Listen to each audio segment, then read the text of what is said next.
I crawled back into my sleeping bag, trying to ignore every sound. I could hear the wind rustling through the pines, but now there were also faint scraping noises, like claws or hooves against the earth.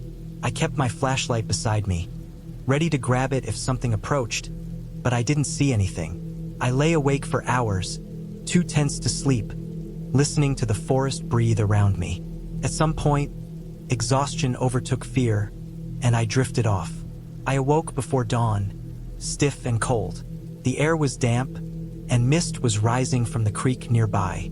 I unzipped the tent to let in some light and saw tracks in the soil near my campsite. They were large, and the spacing suggested something heavy had walked through. My stomach dropped. I examined them closely. There was no sign of claws digging in, so probably not a bear, but the size was alarming. Whoever or whatever it was had been close. I packed up quickly, deciding not to linger. The forest seemed less threatening in the daylight, but the sense of being watched lingered. I followed the trail, careful with each step. I kept my eyes and ears open, noticing small details. The way a branch bent under weight, the sound of twigs snapping from a distance, the faint smell of something wet and earthy in the air. Every sense was alert. By mid-morning, I reached a small ridge overlooking the creek. I took a moment to catch my breath and look around. The sunlight filtered through the trees, casting a golden glow on the water. It was beautiful, serene, almost deceptive after the tension of the night. I realized that fear can heighten your senses to the point where the simplest things seem ominous. I also realized that the forest had not been trying to harm me. It had simply been alive in its own way, indifferent to my presence. I continued hiking, and as I neared the trailhead, I saw the first signs of other humans. A couple walking dogs, a small group of hikers. Relief washed over me. I had made it through the night, alone, without incident beyond the scare. I felt a strange mix of exhaustion, triumph, and lingering tension. I thought about how vulnerable I had been, how easy it would have been for something to go wrong if I had been careless. By the time I reached my car, the sun was fully up. I took a deep breath of the crisp morning air. I checked my pack, my gear, and my surroundings one last time. Everything was intact. I felt a sense of accomplishment, but also humility. Nature was not a fairy tale. It was raw, unpredictable, and powerful. I had learned that fear can be as real as danger, and that respect and preparation are the only ways to navigate it safely. I started the car and drove slowly back down the gravel road, watching the forest recede in my rearview mirror. The events of the night stayed with me. The rustling, the shadows, the heavy footsteps near my tent, but they no longer terrified me. They reminded me of the reality of being alone in the wild, of relying on my senses, my knowledge, and my caution. When I finally returned home, I unpacked my gear and sat quietly. The experience had been intense, exhausting, and frightening, but it had also been instructive. I realized that fear is part of the wilderness, part of the respect it demands. I felt grateful for my preparation, my awareness, and my luck. Most importantly, I felt a renewed sense of connection to the world outside human settlements. A reminder that the forest is alive, indifferent, and beautiful, and that survival requires attention, patience, and respect. The story of that night stayed with me for years. I would remember it every time I planned another trip. I learned to trust my instincts, to prepare for the unexpected, and to appreciate the raw reality of nature. And I knew that no matter how scary it might seem at times, understanding and respecting the wilderness could lead to not just survival, but a profound sense of accomplishment and clarity. I had been planning this camping trip for months, mapping out every detail to make sure nothing went wrong. I chose a remote area in the mountains, far from the usual trails and crowded campgrounds. I wanted solitude, and I wanted the rawness of nature without anyone else around. I had a small backpack with essentials: a tent, sleeping bag, some canned food, water purification tablets, a first aid kit, a flashlight with extra batteries, and my old, reliable multi-tool. I also carried a map and compass even though my phone had GPS.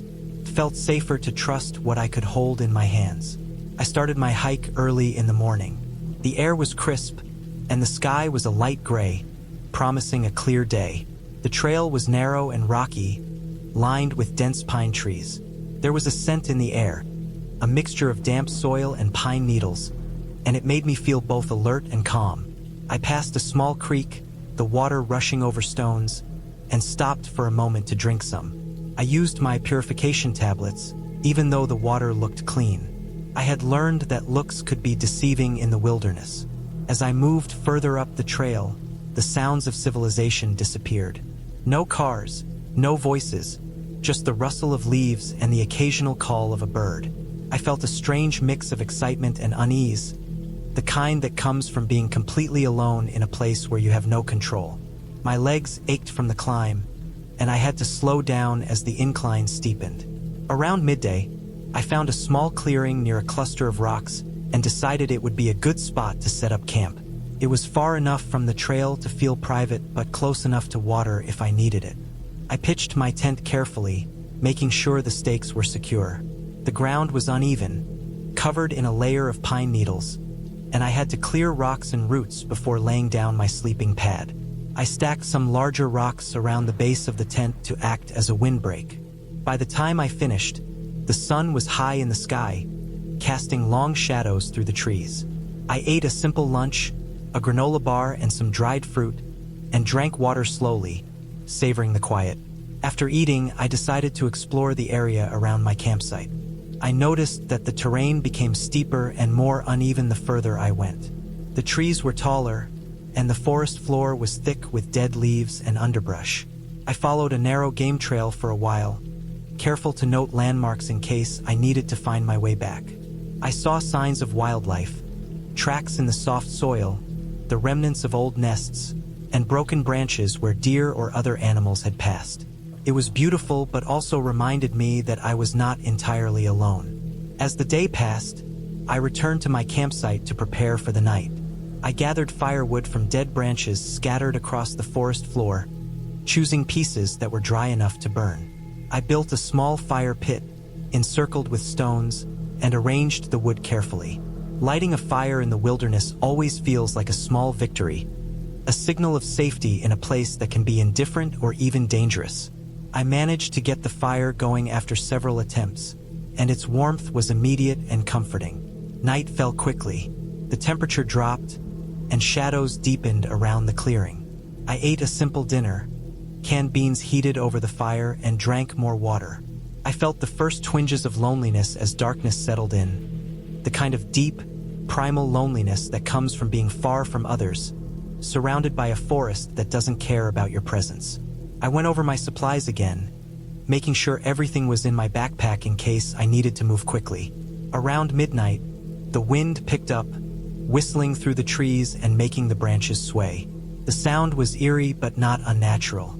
I lay in my tent, listening carefully, my mind alert to every snap of a twig or rustle of leaves. At some point, I realized that I hadn't heard any large animals nearby, which was unusual.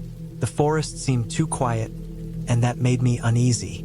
I thought about the possibility of predators, bears, mountain lions, and how I would react if I encountered one. I reminded myself that being prepared was my best defense. Keeping food secured, not leaving scraps around, and being ready to pack up and leave if necessary.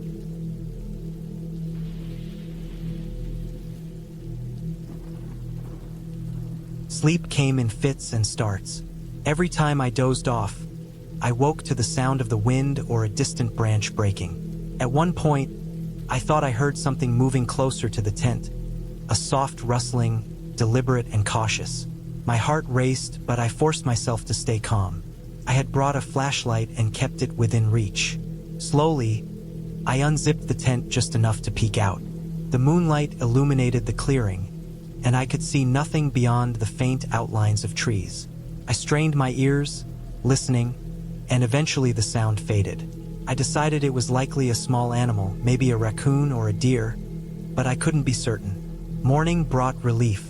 The sky was pale, and the sun was just starting to rise behind the peaks. I packed up my campsite slowly, checking every item and making sure I hadn't left anything behind. As I started my descent down the trail, I noticed signs of others who had been there before.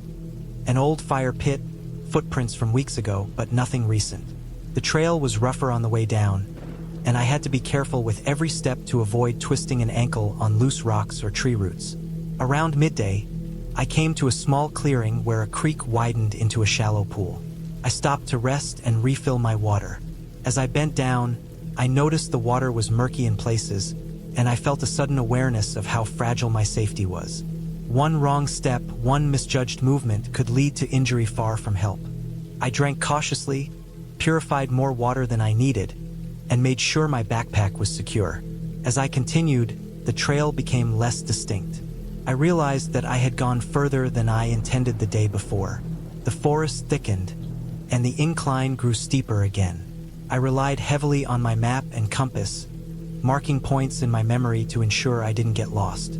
I felt a growing tension, a mixture of fatigue and vigilance, knowing that nightfall could catch me off guard if I wasn't careful. By late afternoon, I reached a rocky outcrop with a panoramic view of the valley below. I stopped to rest, taking in the vast expanse of trees, rivers, and distant peaks. The beauty was overwhelming, but I also felt a deep sense of vulnerability. If something went wrong, if I injured myself or lost my way, there was no one nearby to help. The forest was indifferent to my presence. I decided to set up a second temporary camp near the outcrop, using natural formations to shield me from the wind. I collected smaller branches and leaves to create a makeshift barrier around my sleeping area. It was rudimentary but sufficient for the night. As the sun dipped below the horizon, the temperature dropped sharply and shadows lengthened. I ate what remained of my food, drank water, and made sure my flashlight was ready. Night was darker here, with no distant lights from towns or vehicles. Every sound seemed amplified. The rustle of leaves, the cry of an owl, the distant splash of water in the creek below. I stayed alert, scanning the darkness and listening carefully. At one point, I noticed movement in the distance, a large animal moving through the trees. I froze, heart pounding, and watched as it slowly disappeared into the shadows. I never saw exactly what it was, but I remained calm and cautious, ensuring that my food was out of reach and that I had a clear exit route if needed. Sleep was difficult, interrupted by the cold and the sounds of the forest. I woke several times, each time reassessing my surroundings, checking for hazards, and listening for anything unusual. When dawn arrived, I felt relief but also pride. I had managed a night alone in a remote area, facing real risks, and had come through unscathed. I packed up once again and began my descent. The trail was challenging, and I moved slowly, carefully navigating the uneven terrain. I passed landmarks I had noted before: the creek, the small clearing, the clusters of rocks. Each step was deliberate, avoiding missteps that could lead to injury. By late morning, I reached a point where I could see signs of the main trail. Relief washed over me. I knew I was close to civilization and safety. When I finally emerged from the forest onto a wider, more traveled path, I felt an overwhelming sense of accomplishment. The solitude and fear had tested me, but I had managed every challenge through preparation, awareness, and careful decision-making. I continued walking until I reached a small parking area where a few hikers were arriving.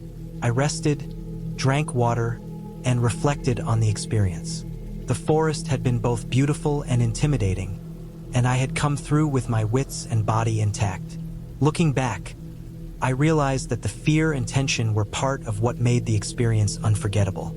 The solitude, the awareness of potential dangers, the constant need for vigilance. It had all sharpened my senses and taught me respect for the wilderness. I left the area with a sense of clarity, satisfaction, and a deeper understanding of what it meant to truly be alone in nature and emerge safe. I had been planning this camping trip for months. I wanted to get away from the city, away from everything, and spend a few days alone in the wilderness. I wasn't new to camping. I had done plenty of trips before, though usually with friends or family. This time, I wanted complete solitude. Just me, my backpack, and the forest. I chose a remote section of the National Forest, a place I had scouted on maps but never visited in person. Promised seclusion, rough trails, and a sense of being completely removed from civilization. I arrived late in the afternoon. The sun was already low, casting long shadows through the tall pines that lined the narrow dirt road leading into the forest. My car rattled over uneven gravel as I drove, the tires crunching over stones. I parked in a small clearing near a creek, far enough off the main road that no one could see me, but close enough that I could find the trailhead. The air smelled of wet earth and pine. There was a quiet stillness to the forest, broken only by the distant calls of birds returning to their nests. I grabbed my pack, heavier than I had hoped because I had insisted on bringing all the essentials: tent, sleeping bag, food, stove, and water. I checked my map one last time and started down the trail, the light fading rapidly behind me. The first part of the trail was manageable, soft soil and roots here and there. I felt a thrill of excitement. It had been too long since I had been out in the wilderness alone. I walked quickly, eager to reach a good spot before dark. As I walked deeper into the forest, the trail became rougher. Rocks and roots forced me to watch every step. The trees grew denser, and the fading light made it harder to see. Shadows stretched across the path in strange shapes. I kept telling myself it was all in my head, that I had done this many times before and was just being overly cautious. But my pace slowed, my senses sharpening. Every sound seemed louder. The snapping of a branch, the rustle of leaves, the faint hiss of wind through the pines. I finally spotted a small clearing near the side of the trail. It was just big enough for my tent and was surrounded by thick trees, giving me some privacy. I set my pack down and began setting up camp. I hammered in the stakes, unrolled my sleeping bag, and made sure everything was secure. As I worked, I noticed the forest around me growing darker and quieter. The birds had stopped singing. The air felt colder, though the sun had only recently set. I decided to make a small fire. I gathered dry wood and kindling from nearby branches, careful to keep it contained in a small stone ring I created. Sparks flew, and the flames slowly grew, casting flickering light across the clearing. I cooked a simple meal, canned beans and some bread sitting close to the fire to keep warm. The crackling of the flames was comforting, a small beacon of safety in the growing darkness. As night fully descended, I crawled into my sleeping bag, but sleep did not come easily. The forest seemed alive in a way I wasn't used to.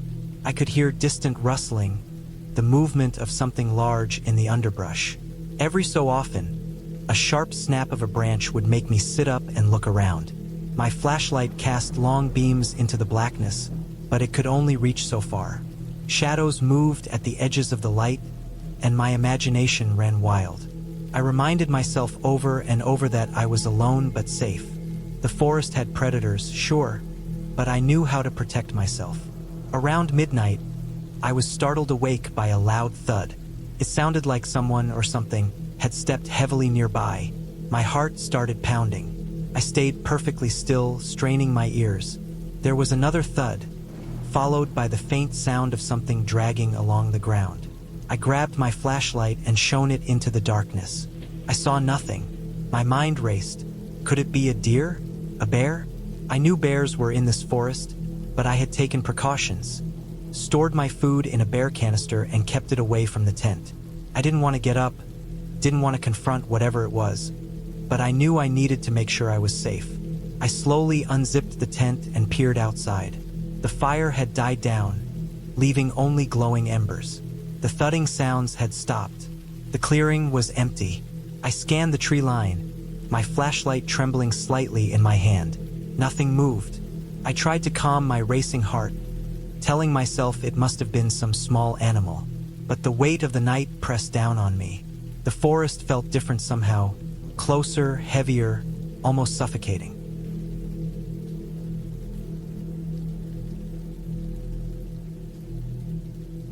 I had been planning this camping trip for months, mapping out every detail to make sure nothing went wrong. I chose a remote area in the mountains, far from the usual trails and crowded campgrounds. I wanted solitude, and I wanted the rawness of nature without anyone else around. I had a small backpack with essentials: a tent, sleeping bag, some canned food, water purification tablets, a first aid kit, a flashlight with extra batteries, and my old, reliable multi-tool. I also carried a map and compass even though my phone had GPS. It felt safer to trust what I could hold in my hands. I started my hike early in the morning. The air was crisp, and the sky was a light gray, promising a clear day. The trail was narrow and rocky, lined with dense pine trees. There was a scent in the air, a mixture of damp soil and pine needles, and it made me feel both alert and calm. I passed a small creek, the water rushing over stones, and stopped for a moment to drink some. I used my purification tablets, even though the water looked clean. I had learned that looks could be deceiving in the wilderness. As I moved further up the trail, the sounds of civilization disappeared. No cars, no voices, just the rustle of leaves and the occasional call of a bird. I felt a strange mix of excitement and unease, the kind that comes from being completely alone in a place where you have no control. My legs ached from the climb, and I had to slow down as the incline steepened. Around midday, I found a small clearing near a cluster of rocks and decided it would be a good spot to set up camp. It was far enough from the trail to feel private, but close enough to water if I needed it. I pitched my tent carefully, making sure the stakes were secure. The ground was uneven, covered in a layer of pine needles, and I had to clear rocks and roots before laying down my sleeping pad. I stacked some larger rocks around the base of the tent to act as a windbreak. By the time I finished, the sun was high in the sky, casting long shadows through the trees. I ate a simple lunch, a granola bar and some dried fruit, and drank water slowly, savoring the quiet. After eating, I decided to explore the area around my campsite. I noticed that the terrain became steeper and more uneven the further I went. The trees were taller, and the forest floor was thick with dead leaves and underbrush. I followed a narrow game trail for a while, careful to note landmarks in case I needed to find my way back. I saw signs of wildlife, tracks in the soft soil, the remnants of old nests, and broken branches where deer or other animals had passed. It was beautiful, but also reminded me that I was not entirely alone. As the day passed, I returned to my campsite to prepare for the night. I gathered firewood from dead branches scattered across the forest floor, choosing pieces that were dry enough to burn. I built a small fire pit, encircled with stones, and arranged the wood carefully. Lighting a fire in the wilderness always feels like a small victory, a signal of safety in a place that can be indifferent or even dangerous. I managed to get the fire going after several attempts, and its warmth was immediate and comforting. Night fell quickly, the temperature dropped, and shadows deepened around the clearing. I ate a simple dinner, canned beans heated over the fire, and drank more water. I felt the first twinges of loneliness as darkness settled in, the kind of deep, primal loneliness that comes from being far from others, surrounded by a forest that doesn't care about your presence. I went over my supplies again, making sure everything was in my backpack in case I needed to move quickly. Around midnight, the wind picked up, whistling through the trees and making the branches sway. The sound was eerie but not unnatural. I lay in my tent, listening carefully, my mind alert to every snap of a twig or rustle of leaves. At some point, I realized that I hadn't heard any large animals nearby, which was unusual. The forest seemed too quiet, and that made me uneasy. I thought about the possibility of predators, bears, mountain lions, and how I would react if I encountered one. I reminded myself that being prepared was my best defense. Keeping food secured, not leaving scraps around, and being ready to pack up and leave if necessary. I had been planning this solo camping trip for months, trying to find a spot that wasn't crowded, somewhere deep in the forest where I could truly be alone with nature. I had always loved the outdoors, the smell of wet earth after rain, the crunch of leaves underfoot, the way the wind whispered through the pines. But this trip was different. I wanted isolation. I wanted silence. I wanted the kind of solitude that made you feel like the world had ended and only you remained. I chose a remote area several hours' drive from the nearest town, a place marked on old topographical maps as a lightly used trail system, dense with conifers and oak. I packed carefully, checking and rechecking my supplies.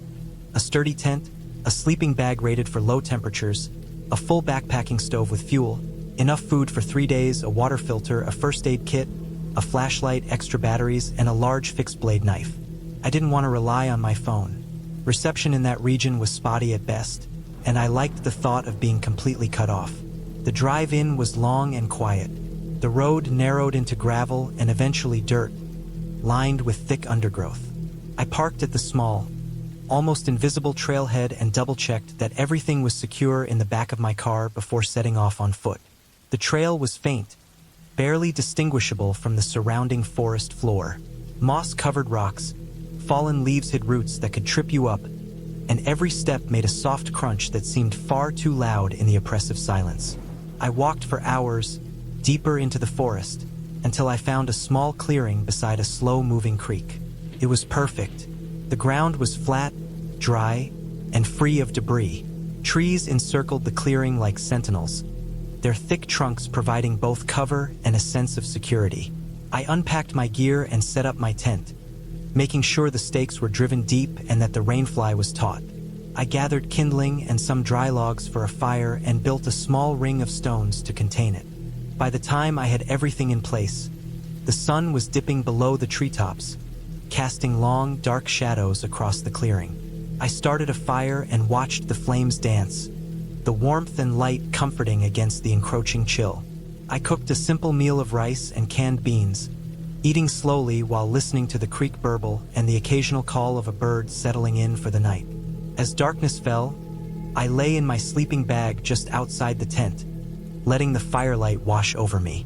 That first night passed uneventfully, but there was a persistent feeling, a tension I couldn't shake. Being alone in a place so deep in the forest brought an awareness of every sound. The snap of a twig, the rustle of leaves, the distant groan of a tree shifting in the wind. Every little noise seemed amplified in the stillness. The next day, I decided to explore further upstream. I packed lightly, taking water, some snacks, and my knife. The trail became less discernible, but I followed the creek, hoping to find a natural spring or a better vantage point. Hours passed, and I noted the subtle signs of wildlife.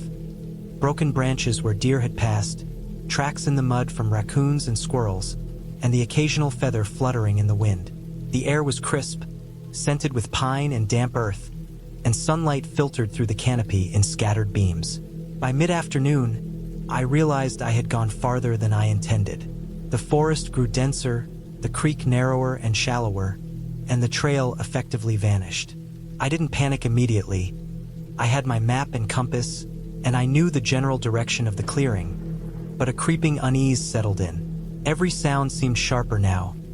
A low rustle behind me, a bird screeching suddenly from nowhere, the crack of something heavy falling.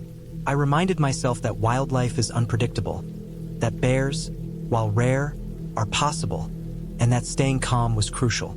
I turned back toward the clearing, but the forest seemed different. Landmarks I had noted in the morning were gone, or perhaps my perspective had shifted. I tripped over roots more than once and had to scramble over fallen logs. The sky was beginning to gray with approaching evening, and shadows stretched long and dark.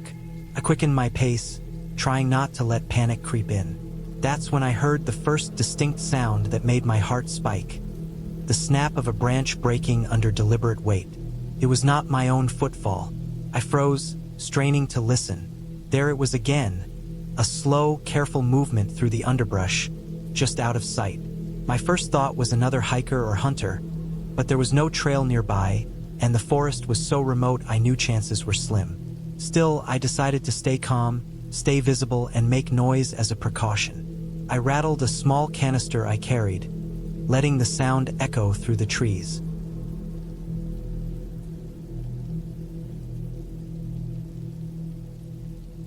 Silence. Then it happened again, this time closer. A branch snapped, then a slight rustle, and then I heard breathing. Not heavy, but deliberate, controlled, almost mechanical. I froze completely, scanning the shadows between the trees, every muscle tense. My mind raced. Whoever it was could be dangerous. I debated whether to run or climb a tree, but running might give away my position and leave me vulnerable. Climbing seemed slow. I slowly reached for my knife, the weight of it reassuring in my hand. The sounds grew louder, closer. My instincts screamed to move, I backed carefully toward the creek, thinking if I could cross it, I might throw off whoever or whatever it was. My heart pounded, my breath short. The undergrowth snagged at my clothes and pack, making quiet movement nearly impossible. Then I tripped, sprawling across wet leaves and mud, my hands scraping against stones. I heard it then, a sharp, cracking sound right beside me, like a heavy foot pressing into the dirt. I froze, pressed flat against the ground, and waited. The forest held its breath with me. Minutes passed, though they felt like hours. Finally, the sound of footsteps retreated, slower and then fading into the distance. I stayed where I was for a long time, shaking, every sense heightened. Eventually, I forced myself to stand and move, not daring to look back, following the creek as it wound me back toward my clearing. I reached the clearing after a long, tense walk, heart still hammering. Everything seemed untouched, the tent exactly where I had left it, the fire pit cold but intact. I checked my surroundings carefully, scanning for tracks or signs someone had been nearby, but I found nothing definitive. My mind raced with possibilities. A lost hiker, a hunter, or someone with worse intentions. The reality of being isolated hit me harder than I had anticipated. That night, I slept very little. I sat by a small fire, knife across my lap, flashlight close at hand, ears straining for any hint of movement. The wind rustled the trees, the creek gurgled softly, and every crack of a branch sent a jolt of fear through me. I forced myself to eat something, drink water, and try to calm down. I reminded myself I had the map, I had a compass, I had a way to signal if necessary. I had survived this long. I could continue. The next morning, I decided I would pack up and leave. The thrill of isolation had been replaced with a more visceral awareness of vulnerability. I carefully broke down the camp, double-checked that nothing was left behind, and set off along the creek in a different direction, hoping to eventually reach a known trailhead marked on the map. My pace was steady but cautious. I moved quietly, staying alert, scanning the forest ahead and behind. Hours passed. At one point, I spotted a large footprint in the mud, clearly human, and far larger than mine. It was fresh. My stomach dropped. Someone had been following me, or had come through while I slept. I kept moving, trying to stay calm, relying on my knowledge of the terrain and the compass. My mind cycled through scenarios of being trapped, but I kept my breathing controlled, reminding myself that panic would do nothing. By late afternoon, I finally spotted a worn trail through the trees, one that matched the map. Relief flooded me, though I stayed vigilant. I followed it slowly, keeping to the center, scanning the shadows. The trail led me eventually to a small dirt road, where the sound of a distant vehicle broke the oppressive silence. I moved toward it, waving my arms when I saw a passing car, and they stopped, letting me climb in. I was safe. I felt a wave of exhaustion and relief unlike anything I had ever experienced. In the following days, I reflected on the experience. I had been unprepared for the psychological weight of true isolation and the subtle, unidentifiable threats of the wilderness. But I had survived, and I had learned the importance of vigilance, planning, and respect for the unknown elements of the forest. I never saw anyone or anything again, and that memory stayed with me. The trip had been terrifying, yes, but it had been a lesson in caution, awareness, and the fragile balance between adventure and danger. The forest remained, as it always does, indifferent to human fears, vast and unpredictable. But I returned home with a new respect, a clear understanding that sometimes the scariest moments are not in the dark of night, but in the silence, the uncertainty, and the knowledge that you are truly alone. I never went back to that specific clearing, but I kept camping, albeit with a new set of rules. Leave no trail, trust instincts, avoid traveling alone in remote areas, and always know how to get out before the sun sets. That experience had scared me to my core, but it also made me more prepared, more alert, and ultimately stronger. I had survived the wilderness on its terms, and that survival, that clear, tangible victory, stayed with me long after the forest faded behind me. I had always thought of myself as someone who could handle being alone in the woods. Not in a heroic, thrill-seeker way, but in a practical way. I enjoyed camping, hiking, and being out in the wild. The idea of being out there with nothing but my gear and my instincts didn't scare me. That's what I kept telling myself as I drove down the narrow, twisting road that led to a small patch of forest that few people visited. It wasn't a park, not officially. It was a stretch of land that still felt wild and untouched, far enough from the nearest town that even the occasional hunter was rare. I had chosen it because I wanted solitude, because I wanted the kind of camping trip where no one would come near me for days. I wanted to be alone, truly alone. When I arrived, the late afternoon sun was just beginning to dip, turning everything into gold and shadow. The air smelled crisp, with a mix of pine, wet leaves, and soil. I parked my car at the edge of a barely visible dirt track and began to haul my gear. I had a large backpack stuffed with everything I thought I might need. A tent, sleeping bag, extra clothes, food that wouldn't spoil easily, water, cooking equipment, a first aid kit, and a few small knives I kept for practical tasks. I was careful, or I thought I was. I set off down a narrow trail that wasn't much more than a flattened path through thick undergrowth. I walked for what felt like an hour, my boots sinking slightly into damp soil. I scanned the area constantly, more out of habit than fear. The woods were quiet, the kind of quiet that feels heavy, like it's pressing in on you. There was no wind, not really, just the occasional rustle of leaves from some unseen animal. Birds had mostly gone silent, and even the bugs seemed subdued. I remember thinking that this kind of quiet always made me uneasy, even though it was exactly why I liked this type of camping. There's a difference between the comforting silence of a quiet lake and the tense silence of a forest that seems completely unbothered by human presence. This was the latter. Eventually, I found a small clearing. It wasn't big, maybe just enough for my tent, a small fire pit, and a place to store my gear. The ground was firm, covered in dry pine needles that made a soft carpet, and surrounded by tall trees that seemed to lean slightly toward the clearing, like they were watching. I set up my tent carefully, staking it down and double-checking the zippers. I arranged my backpack and supplies neatly to avoid attracting animals. As I sat down to rest, I felt the first real sense of unease. Alone in the woods, your mind starts noticing things it would normally ignore. Every snapping twig, every shifting shadow, every far-off thump of something heavy moving over the forest floor makes your heart jump. I reminded myself that I had prepared for this, that animals were the most likely cause of any sound, that no human would be out here on a weekday. I took a deep breath and tried to enjoy the solitude, the peace, the sharp smell of pine and earth. The first night fell fast.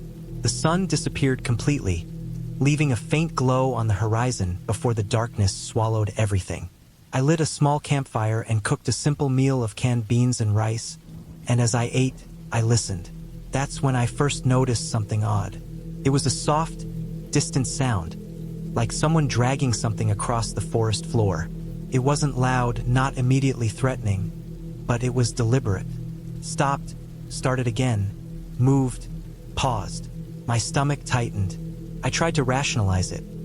A deer dragging a fallen branch, or some other animal. But the sound didn't behave like a normal animal. It moved with purpose, stopping when I stopped, starting when I moved. I tried to ignore it, telling myself my mind was playing tricks. I packed my food away carefully and left no scraps, then crawled into my sleeping bag inside the tent. I could still hear faint noises outside, the soft snapping and rustling. My heart pounded. I thought of all the advice I'd read about staying calm in the woods, about not panicking, about keeping your fire going. I unzipped the tent slightly and checked my small knife. I was aware of every sound, the faint whistle of the wind through the trees, the occasional distant bird, the near-constant soft thumping outside. Hours passed, or it felt like hours. Sleep was difficult. Every rustle made me tense. Every shadow against the tent fabric made me hold my breath. Eventually, exhaustion overtook me, and I dozed off, half-conscious, aware of every sound still. I woke suddenly to the sound of something right at the edge of the tent. Something heavy, moving slowly, deliberately. My eyes snapped open. The fire was still burning faintly outside, but it wasn't enough to illuminate the edges of the clearing. I could hear breathing, low and uneven, though I tried to tell myself it was an animal. But it wasn't. Animals don't wait. They don't stand there. They move, they rustle, they flee. This was deliberate. Someone or something was there, watching me.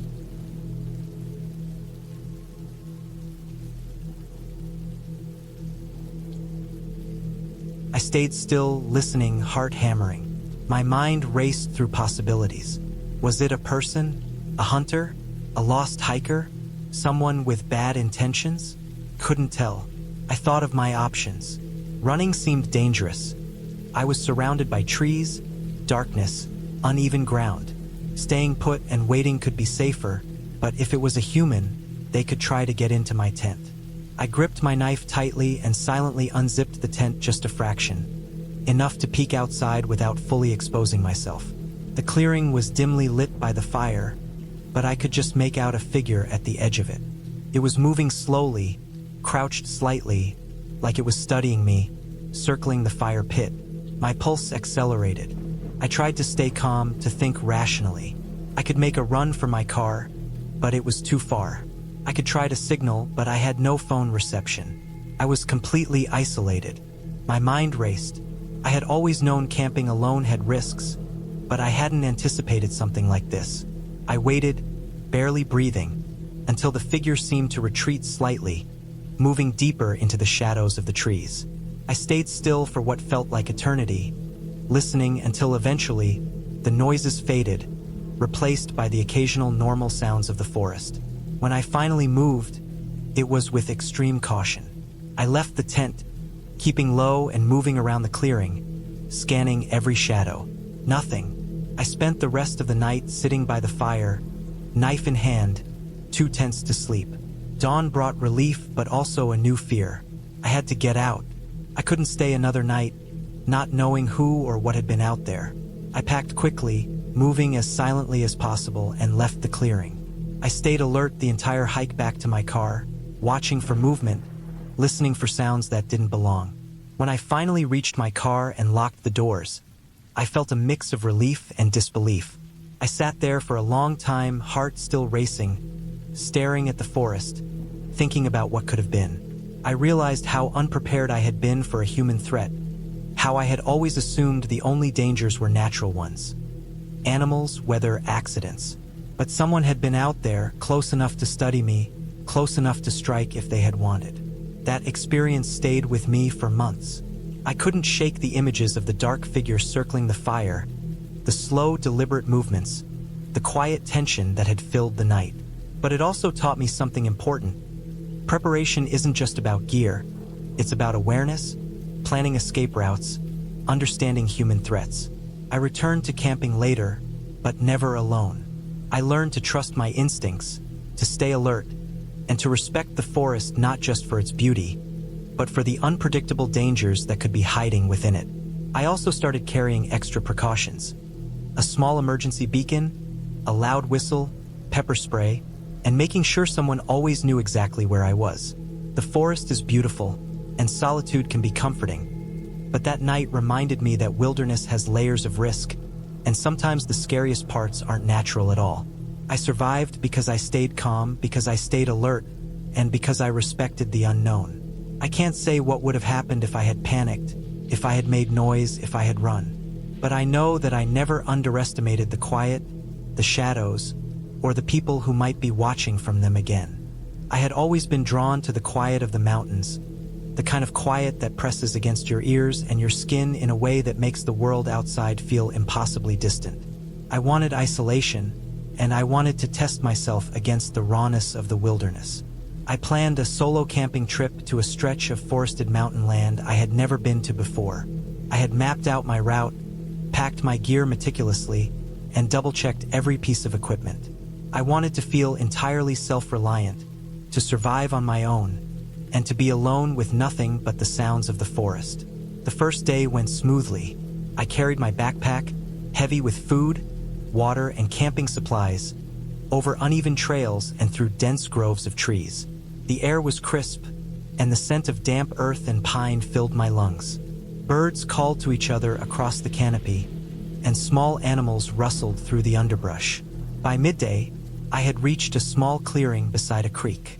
I decided to set up camp there, close enough to water but tucked into the trees for some shelter from the wind. I pitched my tent, hammered the stakes into the soft earth, and spread out my sleeping bag.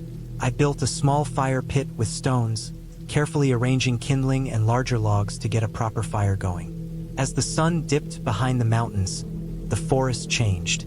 Shadows stretched long, and the temperature dropped faster than I expected. I could hear the distant call of an owl, and the wind rustled through the trees in low, hollow sighs. I sat near my fire, warming my hands, eating a simple dinner of canned beans and jerky, and thinking about the day's hike. There was a peacefulness to it, but a tension too. The kind that sits in your stomach when you know you are truly alone, miles from any road or human presence. I went to bed early, my flashlight and map on the small ground beside me, trusting my gear to protect me. Night deepened slowly, and the sounds of the forest became louder as my fire dwindled. There was the constant rustle of leaves and branches, and at intervals, the snap of twigs under the steps of animals I could not see. I told myself this was normal, part of being in the wilderness. But then I heard something different. A faint crunching of leaves that did not belong to the animals I had seen. A measured rhythm as if someone or something was walking slowly toward me. I stayed still, telling myself it must be an animal. But the sound did not get closer like an animal would. It stayed at the edge of hearing, circling, deliberate. I clutched my flashlight, shining it toward the sounds, but I saw nothing. The beam caught only swaying branches and the glint of wet leaves. My pulse quickened. Hours passed, and the noise never stopped. Every time I lay down, the sound of the crunching leaves, the breaking of small branches, the scraping undergrowth returned. I felt trapped. My fire had almost burned out, leaving me surrounded by black shapes and shadows that my mind could not ignore.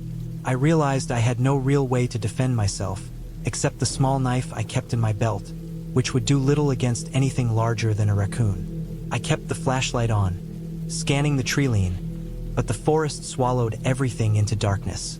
Sleep came in short bursts, interrupted by the unsettling knowledge that I was not alone. The next morning, I made breakfast quickly and packed up my campsite with a constant awareness of movement around me.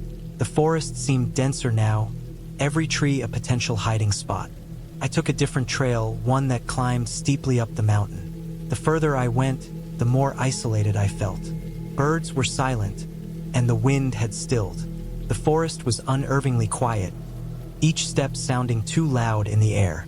I noticed broken branches and footprints that seemed larger than any animal I knew, depressions in the soft soil that looked almost human, but too elongated, too uneven. I tried to shake off the thought. Maybe it was erosion, maybe another hiker. But the unease gnawed at me. By late afternoon, I reached a plateau with a view over the valley. The sun was low, painting the world in gold and orange. I stopped to rest and eat some trail mix. I had underestimated the hike, and my legs ached with fatigue. As I scanned the horizon, I noticed movement below, near the trees at the valley floor. A figure? It seemed impossible, too distant to identify. But there it was, a person or something dressed as a person, moving slowly, methodically. I ducked behind a rock, my heart pounding. I had not expected anyone else in this part of the forest, at least not this far in. The figure vanished as suddenly as it appeared.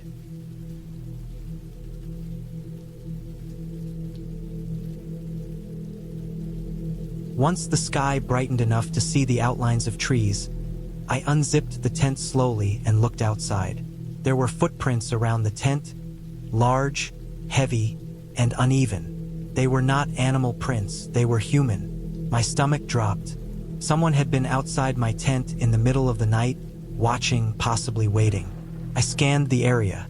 Nothing moved now, but the footprints led off into the forest.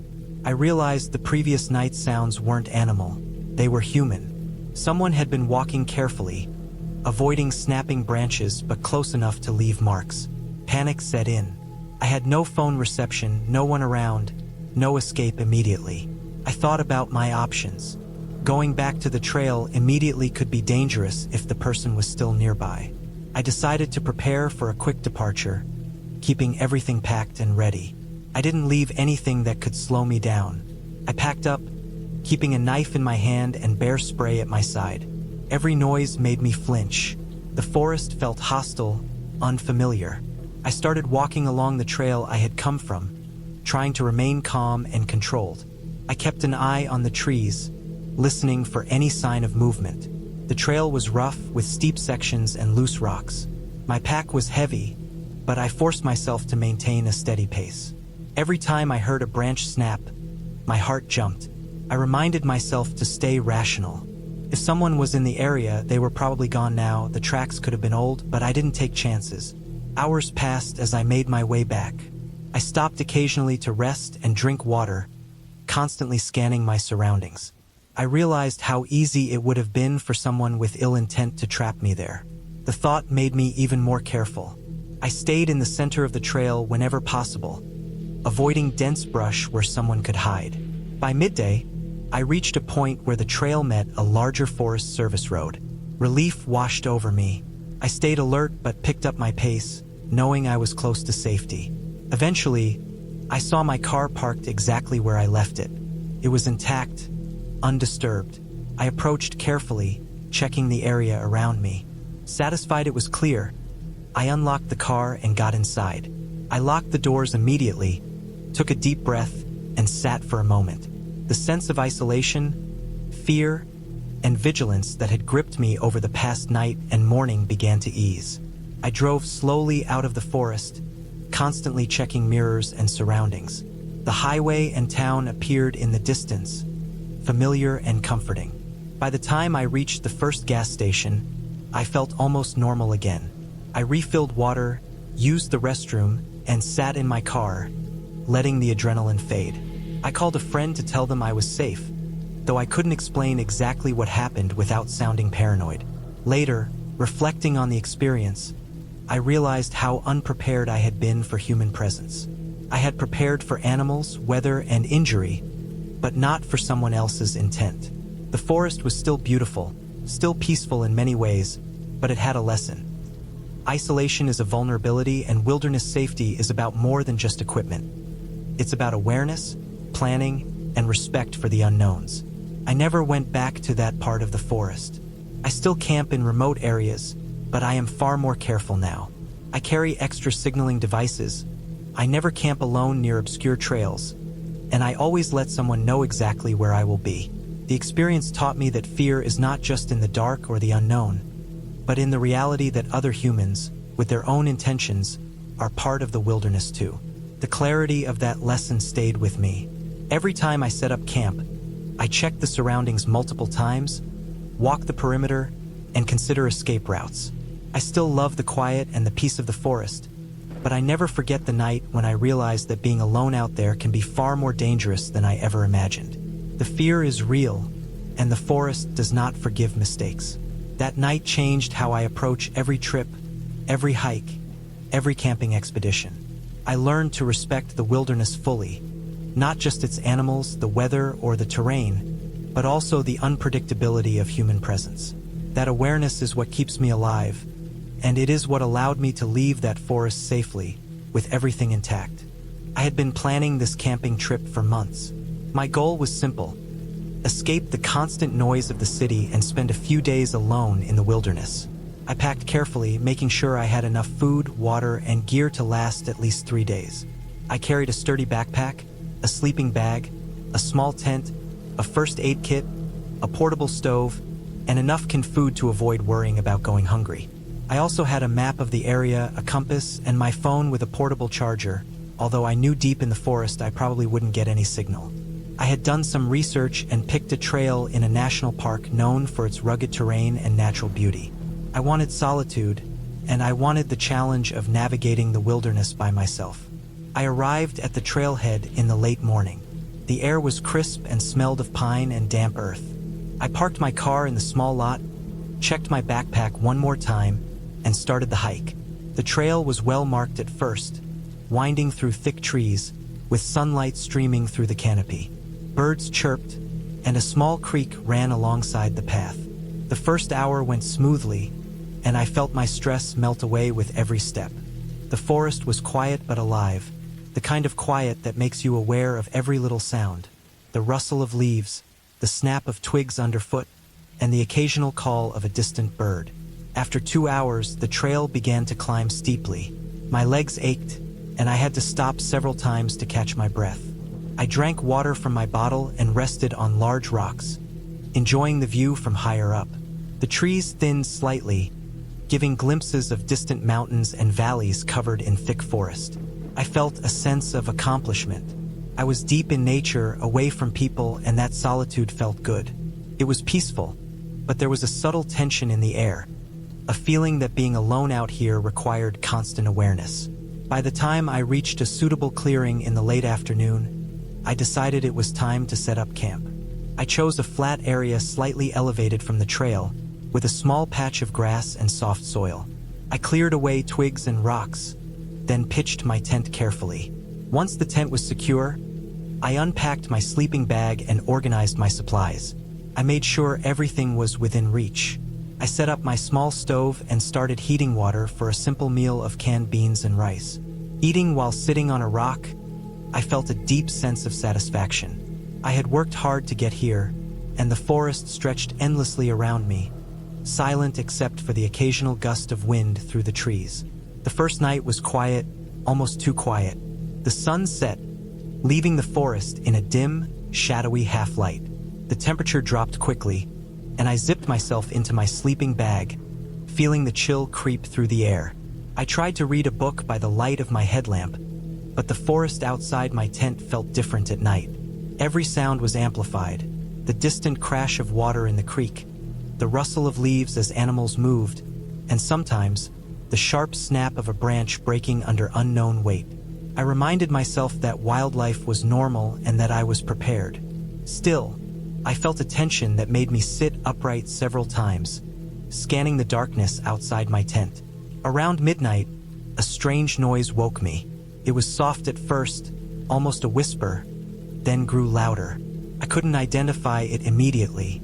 My first thought was an animal, perhaps a deer or a raccoon. But the sound was irregular, almost like something heavy dragging over rocks. I held my breath, trying to listen. The sound came closer, then paused. My heart began to race. I considered unzipping my tent and looking, but something told me to stay still. The noise resumed after a few minutes, moving around my campsite, circling slowly. I gripped my flashlight, shining it outside, but all I could see were trees and shadows. The forest was alive in ways I didn't understand, and being alone made it feel menacing. Eventually, the sound faded into the distance, leaving me awake and tense for hours. The next morning, I woke to sunlight filtering through the trees. My nerves were still on edge, but I forced myself to calm down. I had eaten, packed, and decided to explore a nearby trail that promised a view of a small waterfall. The path was narrower, overgrown in some sections, and the terrain became increasingly rocky. I moved carefully, paying attention to my footing. Midway through the hike, I noticed something odd: footprints in the mud. They were not small, and they didn't match any animal I knew. They were deep, as if left by something heavy, and they led parallel to the trail. I paused, considering the possibility of other hikers or campers, but the park map indicated that this section was rarely used. The prints disappeared after a while, and I shrugged it off, but a knot of unease had formed in my stomach. When I reached the waterfall, it was even more beautiful than the pictures online. The water cascaded down rocks into a clear pool, surrounded by mossy cliffs and dense trees. I spent some time there, taking photos and filling my water bottle from the stream. The sound of rushing water was comforting, and for a moment, I felt completely at ease. But as I prepared to head back to my campsite, I noticed that the sky had grown darker. Clouds were moving quickly, and a strong wind swept through the trees. I started my return, aware that storms in the mountains could come suddenly and violently.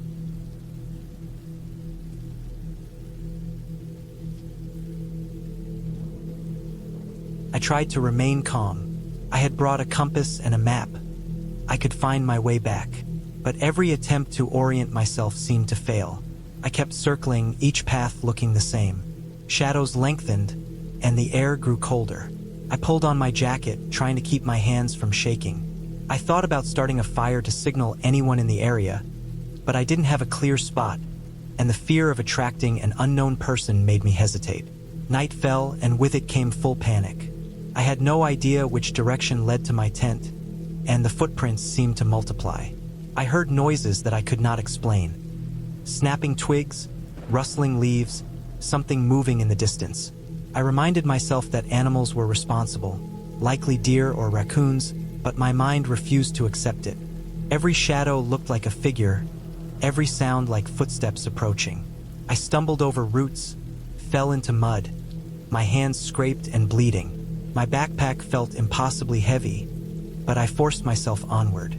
Hours passed, or at least it felt like hours. I had no sense of time.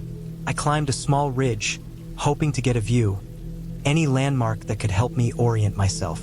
From the top, I could see the tops of the trees stretching in all directions, nothing but green and brown under a gray sky. Panic nearly overcame me. I screamed, not caring if anyone heard, but no sound returned except the wind and my ragged breathing. I realized I had made a critical mistake. I had underestimated the forest's size and complexity. I kept walking, trying to mark my path by breaking branches and stacking stones. I told myself I would follow the stream, it had to lead somewhere. But eventually, the stream split into smaller trickles, shallow and muddy, with no discernible direction. Hunger, exhaustion, and fear weighed heavily on me. My mouth was dry, my stomach empty, my body trembling. I debated staying put, but staying meant I might freeze overnight, and that terrified me even more. At some point, I fell. I hit the ground hard, scraping my knee and elbow. Pain shot through me, sharp and hot. I lay there, chest heaving, sweat and blood mixing, unsure if I could keep going. Then I remembered my phone. I had turned it off to save battery, but perhaps I could get a signal from the ridge. I turned it on, hands shaking, and miraculously, bars appeared. One bar. I frantically dialed 911, explaining my location as best I could. The dispatcher assured me help was coming, that they had search and rescue in the area. Relief washed over me like a wave, but it was fragile. I was still lost, injured, and alone in the dark forest. I huddled under a fallen tree, using my jacket as insulation, and tried to stay awake, moving as little as possible. The sound of footsteps in the distance made me freeze, but then I realized it was search dogs. Their barking echoed through the trees, and my heart leapt. Within what felt like hours, but was probably closer to 30 minutes, I saw flashlights moving toward me. I stumbled toward them, waving my arms, and collapsed into the arms of the rescuers. They checked my injuries, wrapped me in a thermal blanket, and led me back along the rough terrain toward the main trail. I was exhausted, soaked, muddy, and terrified, but safe. They explained that I had been wandering in a remote loop, a part of the forest that few people entered. My careful planning had been undone by underestimating the forest size and the confusing network of paths and streams. By the time we reached my campsite the next morning, I could see it clearly from the trail, a small patch of cleared land with my abandoned backpack and tent. Everything looked ordinary, peaceful, as if nothing had happened. I felt a strange mix of relief and disbelief. The forest, I realized, was indifferent. It held dangers, yes, but not malevolent ones. My fear had come from disorientation, isolation, and the unknown. I packed up carefully, carrying my supplies back to the car under the watchful eyes of the rescuers. I felt a profound respect for the forest and its vastness. I had survived, but it had been close. I had underestimated nature, the subtle threats of terrain, fatigue, and solitude. I left with a renewed sense of caution, a deeper understanding of my limits, and an immense gratitude for the people who found me.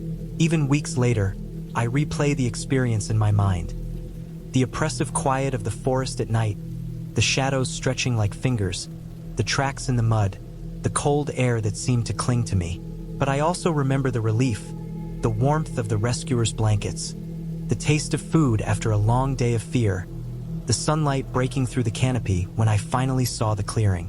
The forest had tested me, but I had emerged intact, wiser, and with a story of survival that was entirely real, terrifying, and ultimately resolvable.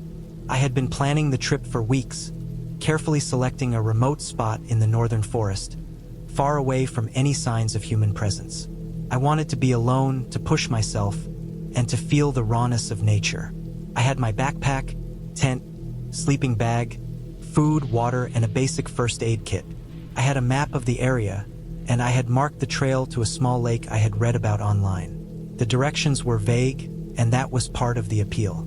I liked the thought of getting lost, testing my own sense of direction. I arrived at the edge of the forest just as the sun began to sink behind the hills. The road leading in had become dirt and gravel, with deep ruts and loose stones, and my car struggled to keep traction. I parked near an old ranger sign that was faded, with peeling paint, and I should have seen that as a warning.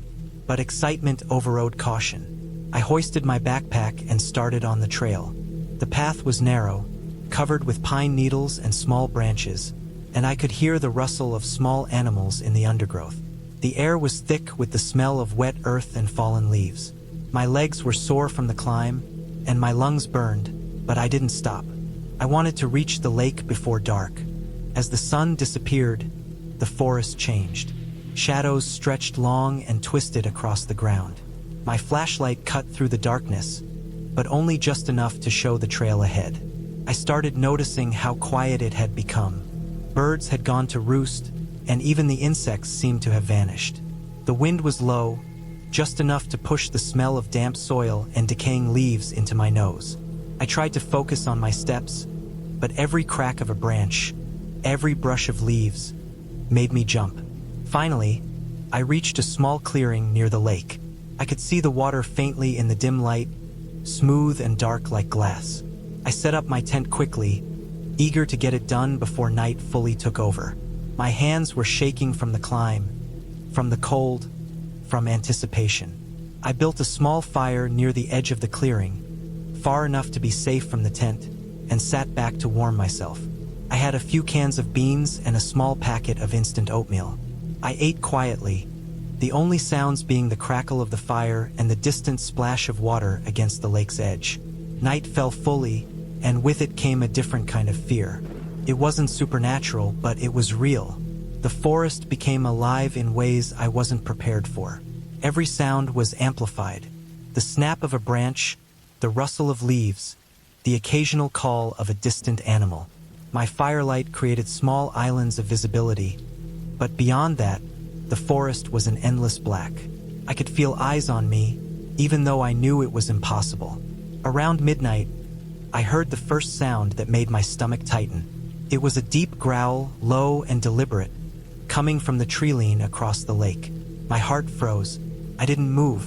I tried to tell myself it was a deer or a bear moving through the brush, but the sound didn't fit. It was deliberate, close enough to be near the edge of the tree-line. I grabbed my flashlight and shone it toward the noise, but I saw nothing. The growl came again, followed by the sound of heavy steps breaking small branches. My instincts screamed at me to run, but I stayed. I had my knife strapped to my belt, and I was telling myself that I could defend myself. The sound didn't move closer, but it circled. I could hear it now from behind, on my left, and then to the right. The fire's warmth felt inadequate. My breathing was shallow. I tried to remember everything I had read about wildlife in the area. Bears were active at night, but they usually avoided humans unless provoked. Coyotes? Wolves? But the growl was too deep, too heavy for a coyote, too purposeful. My mind raced, running through every survival tactic I had learned. But in the back of my mind, I knew that nothing could prepare me for whatever was out there. The steps stopped for a long moment. I held my breath, waiting. The fire flickered, throwing shadows that danced across the clearing. Then I heard it again. This time, the growl was right at the edge of the clearing, just beyond the firelight. My stomach turned cold. I didn't dare move. Every muscle in my body was tense, ready to flee or fight, but I stayed frozen.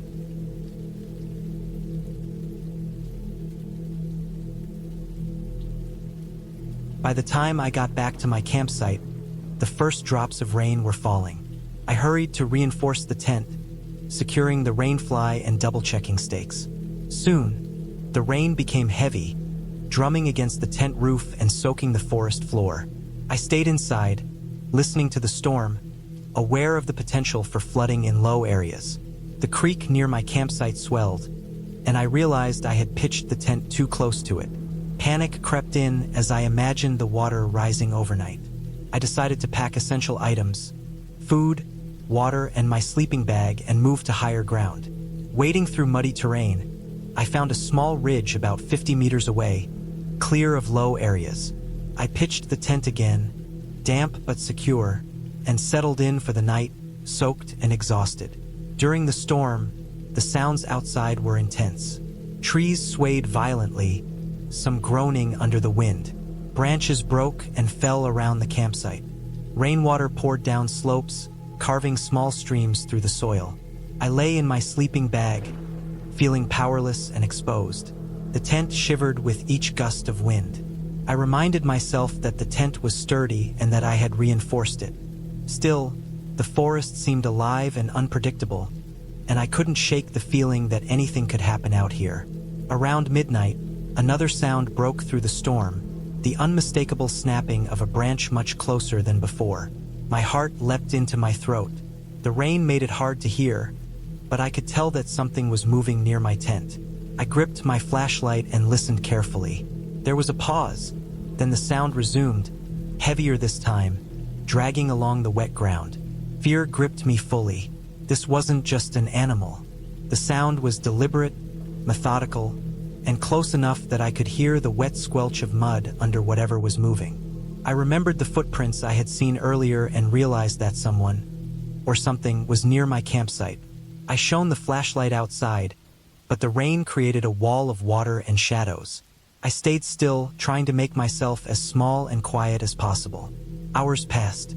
I stayed awake, heart pounding, listening to the movement around me. At one point, I thought I heard a low growl, but I couldn't be sure. Morning could not come fast enough. By the time dawn arrived, the rain had lessened to a drizzle, and the forest seemed almost peaceful again. I carefully unzipped the tent and peered outside. Footprints in the mud led away from my new campsite, deeper into the forest. They were large and heavy, consistent with what I had heard during the night. Relief washed over me when I realized the unknown presence had left. I decided then that I would not push my luck and would pack up to leave. Breaking camp in wet conditions was slow and difficult. My clothes and gear were soaked, and the forest floor was slippery. I carefully followed the trail back toward the main path, alert for any signs of danger. The woods seemed deceptively calm, almost mocking the fear of the night before. Every sound, the call of a bird, the rustle of leaves, made me tense. But as I hiked, I focused on the map and my compass, steadily making progress. After several hours, I emerged from the dense forest onto the main trail, where other hikers were beginning their day. Seeing people again and feeling the solid trail underfoot brought an immense sense of relief. I returned to my car tired, muddy, and emotionally drained. My gear was wet, my body sore, and my mind still replaying the events of the night. I realized that nature could be unforgiving, and that solitude, while beautiful, carried risks I had underestimated. I drove home slowly, reflecting on the experience. I had survived, and I had learned valuable lessons about preparation, awareness, and respect for the wilderness. I felt proud of myself for handling the fear and uncertainty, but I also felt a deep humility. Nature was vast and unpredictable, and I had glimpsed a side of it that was both awe-inspiring and frightening. In the days following the trip, I cleaned and dried my gear, carefully inspecting it for damage. I documented the experience in a journal, noting the places where I had misjudged the terrain, the danger of low-lying campsites during storms, and the signs of wildlife or other visitors. I also made plans for future trips, with better preparation and a renewed respect for the wilderness. The memory of the heavy footsteps, the dragging sounds in the night, and the relentless storm remained vivid, a reminder of how fragile and alone one could feel in the forest. Yet, I also remembered the quiet moments, the beauty of the waterfall, the satisfaction of hiking through rugged trails, and the strength I found within myself to endure. This trip, frightening and exhausting as it was, became a turning point. I learned that fear was not something to ignore or dismiss. It was a tool for survival, an awareness that kept me alive. And though I returned home, the forest stayed with me. The sounds, the smells, the sensation of being completely alone and entirely responsible for my own safety. It was an experience that tested my limits, taught me resilience, and reminded me that the wilderness was both a sanctuary and a challenge, demanding respect at every step. I had been planning the trip for months, mapping out every detail of the route, every supply I would need, every precaution to take. The campsite was tucked deep in a forested valley, miles away from any real roads or towns, where cell service was unreliable at best. I had always loved the isolation of nature, the way it stripped life down to the basics, and this particular spot had looked perfect on the map. A small clearing near a stream, surrounded by thick trees and rocky ridges.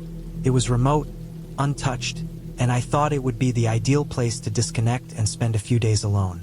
The drive to the trailhead was long but uneventful.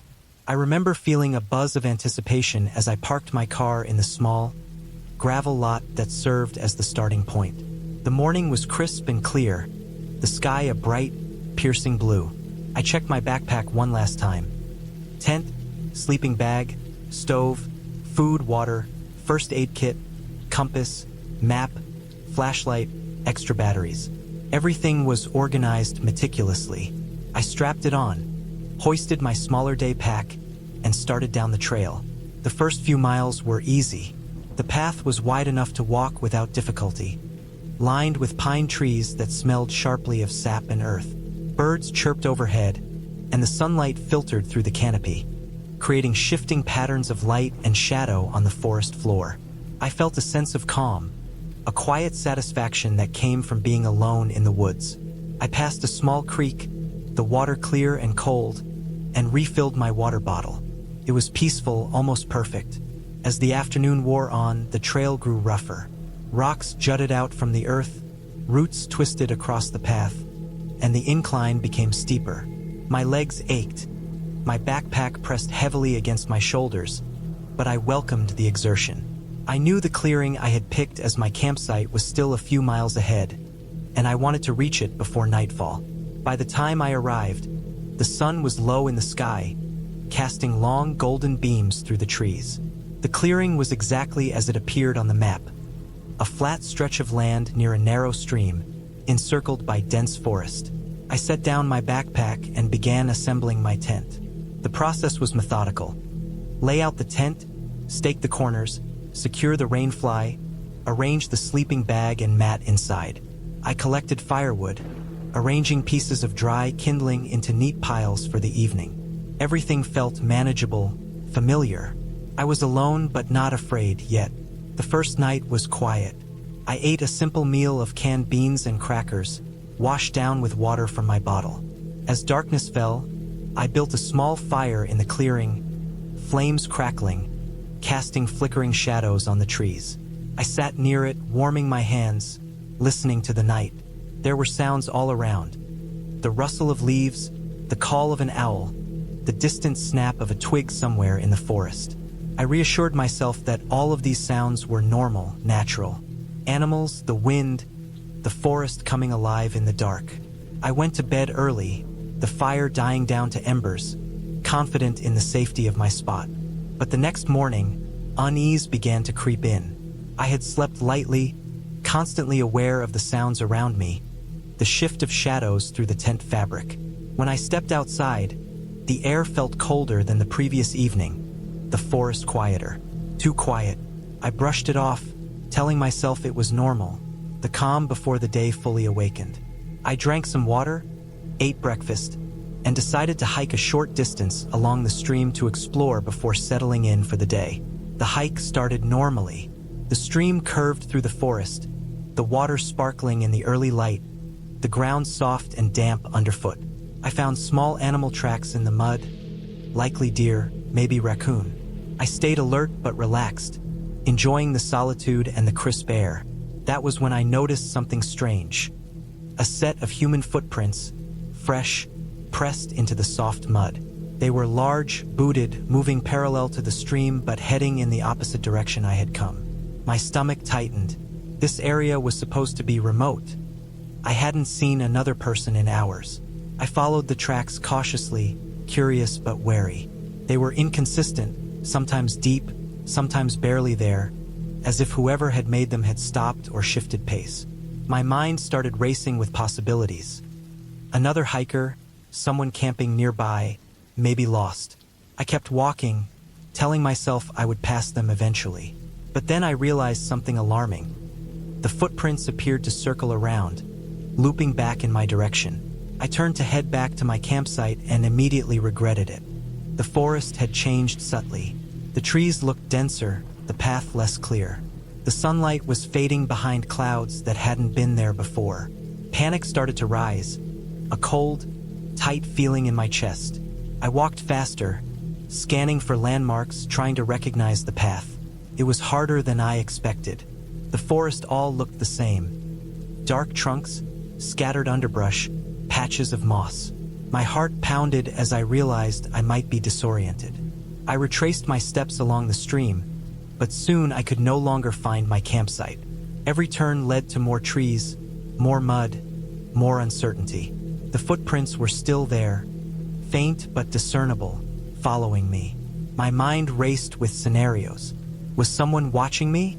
Had I wandered into a part of the forest where people camped illegally, or worse, where hunters were active?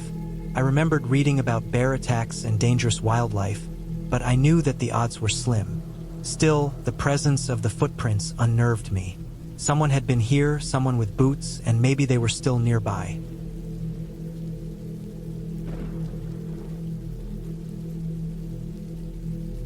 The steps moved closer.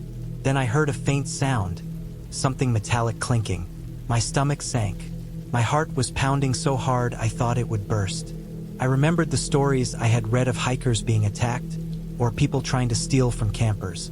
I had my small survival knife, but it felt useless against someone bigger. I held my breath, trying to listen, trying to wait for the footsteps to leave. Hours passed. I didn't sleep.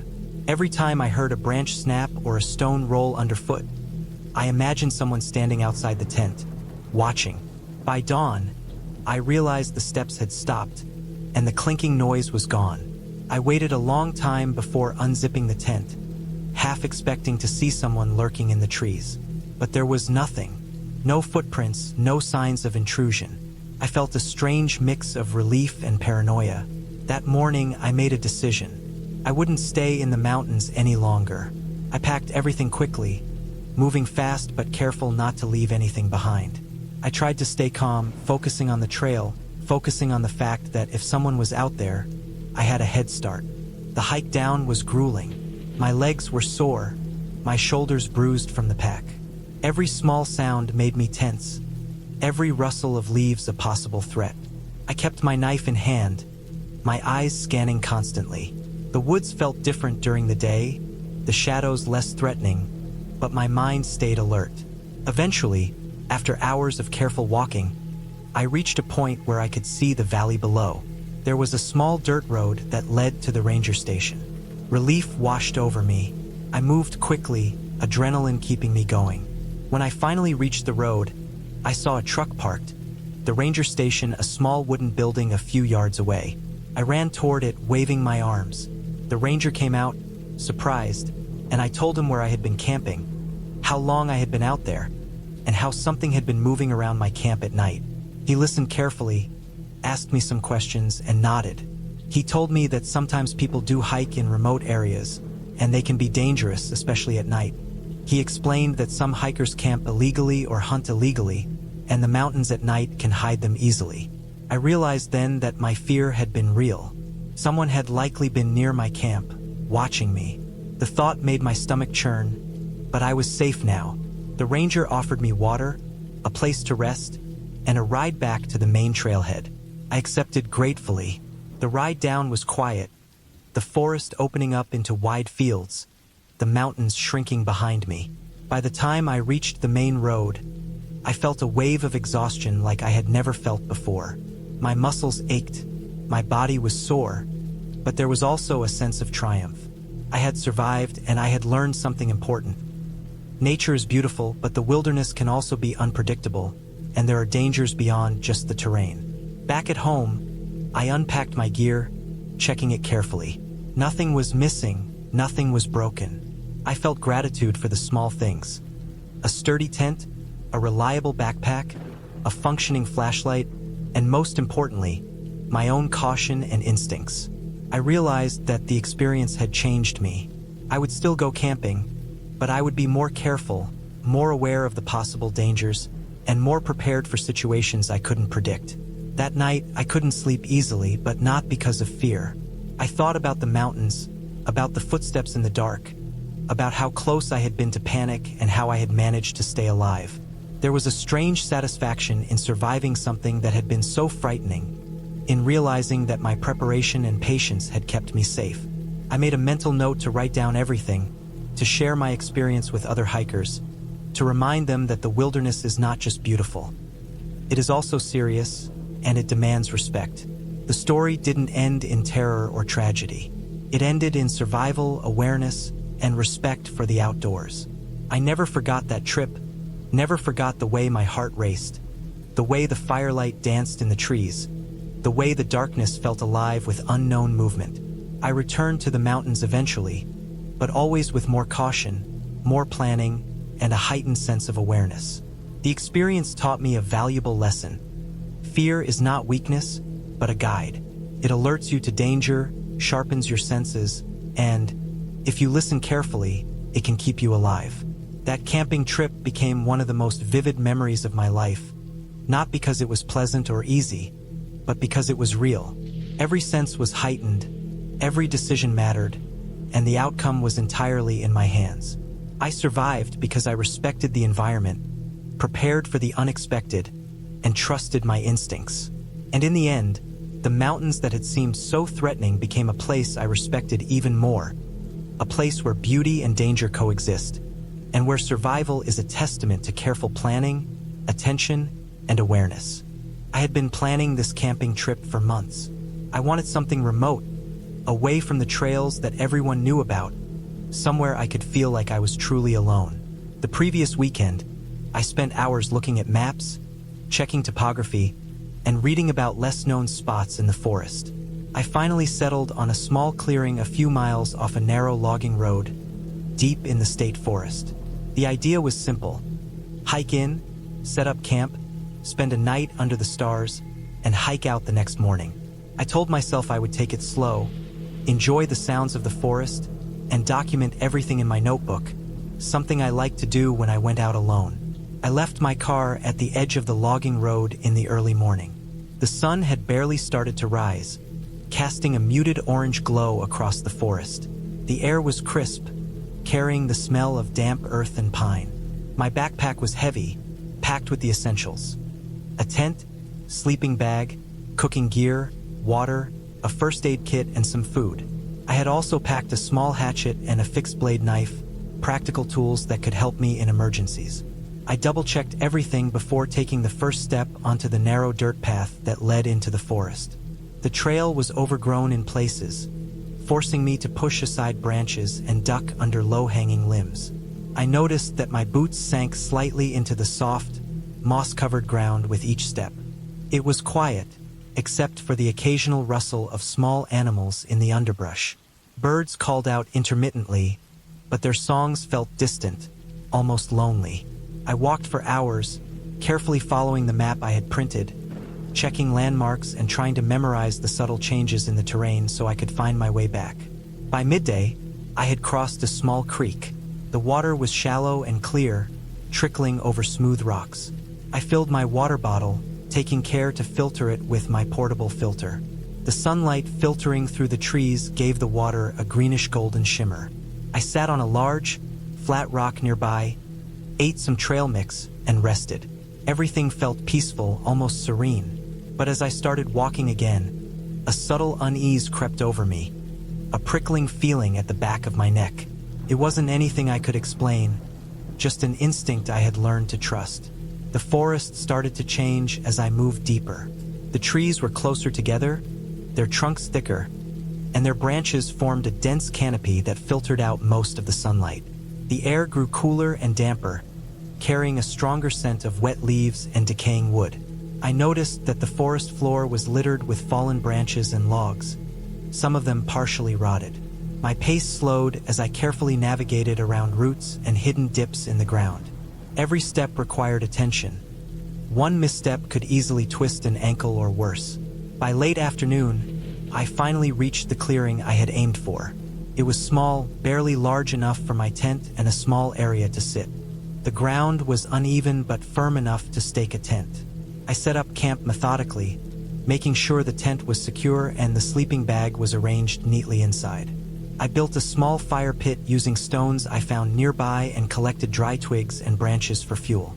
As the sun began to dip lower, casting long shadows through the trees, I started the fire, enjoying the warm glow against the cool air.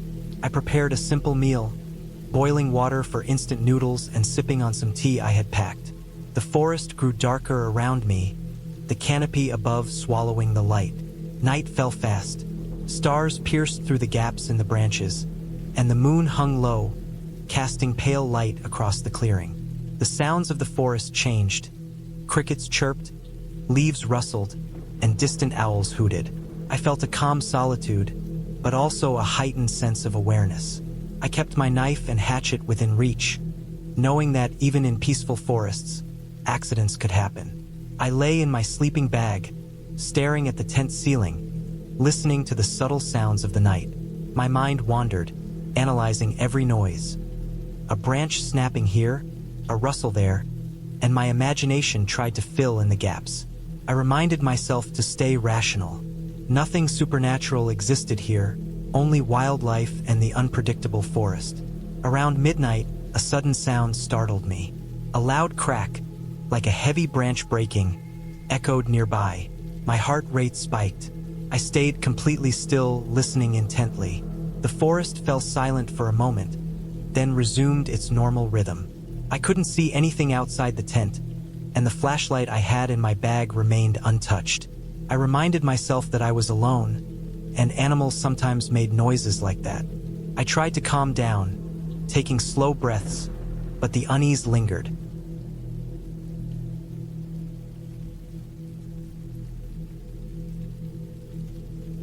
Then the most terrifying sound came. The scraping of claws against the dirt, slow, deliberate, circling my tent. The firelight illuminated a shadow, and I caught a glimpse of dark eyes reflecting the flames. I don't remember thinking. I just grabbed my pack, shoved my sleeping bag and supplies inside, and ran. I ran through the trees without looking back, stumbling over roots and rocks, my flashlight bouncing wildly. I could hear it following, crashing through the underbrush, not running, just moving steadily, as if it knew exactly where I was. I ran for what felt like hours until my lungs burned, until my legs felt like lead, until my flashlight was barely working. I came to a small creek and crossed it, hoping to put water between me and whatever was following. I hid behind a large fallen tree, trying to catch my breath, to listen, to figure out if it was still behind me. The sounds had stopped. I could only hear the gentle flow of water and my own ragged breathing. I waited until the sky began to lighten with the first hints of dawn, too scared to move until I was sure it was gone. When I finally dared to look back, I saw tracks in the mud, large, clawed prints leading away into the trees. I realized with a mixture of relief and horror that I had been lucky. Whatever had been following me had not attacked, but it had come close enough to scare me half to death. I followed the creek downstream, hoping it would lead me to the main trail. My legs were sore, my body exhausted, and my mind replaying every sound from the night. By mid-morning, I stumbled onto a faint hiking trail. I recognized markers I had seen on my map. I followed the trail, keeping my pace steady but cautious, ears straining for any sign that I wasn't alone. Hours passed. The forest began to thin. Birds returned, insects buzzed. The sunlight grew warmer, brighter. My fear gradually receded, replaced by a profound exhaustion. I finally reached the gravel road where I had parked my car. It felt surreal to see it, almost as if I had dreamt the entire ordeal. I sat on the hood for a long time, letting the sun dry my clothes and warm my body. I was shaken but alive. I knew that I had learned something crucial. The wilderness is not a place for overconfidence. It is unpredictable, and the creatures that inhabit it are powerful. Respect and preparation are not enough if luck does not also favor you. I drove home slowly, eyes constantly scanning the edges of the road. The adrenaline slowly faded, leaving me with aching muscles and a mind that refused to let go of what had happened. That night, I unpacked my supplies and cleaned my gear. I made a mental note to never return to that forest, at least not alone. I also realized that surviving had been more about restraint and caution than any particular skill. Running blindly into fear could have killed me. The experience stayed with me for months. I became more careful, more aware of the dangers hidden in seemingly peaceful places. I learned to respect the unpredictability of wildlife, to carry more safety equipment, to trust my instincts. I also never camped alone again. I understood now that isolation magnifies danger, that the forest, beautiful and serene by day, becomes a maze of uncertainty by night. Looking back, I know I was lucky. My mistakes could have cost me everything. But I also know that I survived because I acted when fear became critical, because I stayed aware, because I refused to let panic take over. And every time I see a forest from a distance now, I feel a mixture of awe and caution, a reminder that the world beyond human civilization is powerful, real, and unforgiving. I learned that surviving is not about courage or adventure alone. It is about humility, observation, and respect for forces you cannot control. I have always loved the outdoors. The smell of wet pine needles, the rough texture of bark under my hands, the way the wind moves through the trees. These were all things that made me feel alive. I liked camping alone, the quiet, the way the world seemed to shrink down to just me and the woods. I liked the challenge, the independence. That summer, I decided to push myself further than usual. I picked a trail deep in the mountains that few people went to. It was a multi-day trek, the kind where you have to carry all your food, your water filter, and enough gear to survive if something went wrong. I packed my backpack carefully. Every item had a purpose. Tent, sleeping bag, stove, extra layers, first aid kit, maps, compass, a flashlight, a small hatchet. I double-checked everything. The first day went smoothly. The trail was steep, winding, but manageable. I passed small streams, little waterfalls where the water shimmered in the sun, and I stopped often just to take it all in. Birds chirped, insects hummed, and I felt completely alone but safe. By late afternoon, I had reached a flat area surrounded by tall fir trees, with a small clearing that seemed perfect for camping. I set up my tent, stretched out, and looked around. The air was cooler here, the kind that fills your lungs with a crisp sharpness. I collected some dry wood for a fire, thinking about cooking a simple dinner. Night fell quickly in the mountains. The sun dips behind the peaks and darkness can arrive within minutes. I had brought a headlamp, but I liked the idea of a real fire. I arranged the wood carefully, trying to avoid the damp logs I had seen around, and finally managed to get a small flame going. I cooked some pasta with a simple sauce and sat eating while listening to the night. There was nothing alarming at first. The usual nighttime sounds. Small animals moving through the underbrush, distant birds settling, the occasional snapping of a twig. I felt peaceful. Then I heard it. At first, it was faint, just a small snapping sound, like someone walking carefully through the brush. My heart picked up, but I told myself it was probably a deer or some small animal. I watched the edge of the clearing. The firelight stretched just far enough to illuminate the nearby trees, but beyond that was darkness. I couldn't see anything clearly. The noise came again, closer this time, deliberate, careful. Not like a random animal. My pulse quickened. I told myself I was being paranoid. I had hiked alone before. I knew how to stay calm. I knew the woods. I went to double-check my food, moving slowly. The rustling came again. Now it was accompanied by a low cracking of branches, heavier than an animal. My mind started racing.